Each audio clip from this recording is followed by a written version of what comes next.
For the electrodiogram, it's a way in order to measure the nerve field potentials. Here you have a nerve, and the nerve is connected to a muscle. And what we would like to do with the EMG, we're going to use two needle electrodes placed a specific distance apart from each other on S1 and S2. Then we're going to stimulate each one of them. So the distance between them is D. And then we stimulate each one of them. It's going to take the action potential from S1 a time to reach the V out here, the pressure amplifier, but it's going to take shorter time for S2 to reach the same location, right? And that is, you have L1 and L2. So L1 is time and L2 is time as well.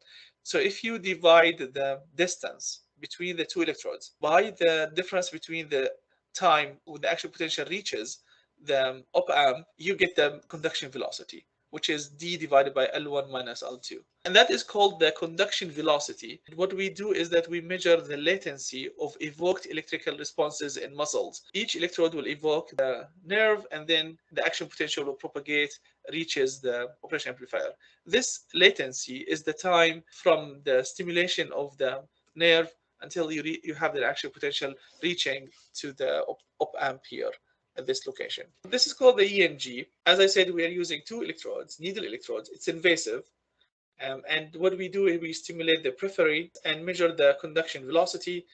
The conduction velocity is useful in assessing neuromuscular disorders, peripheral nerve injuries, as well as muscle dystrophy. So this is the clinical application for this conduction. But it's invasive, and we don't actually use it for humans unless it's really something that we need to address. Most of this is done in animals, actually.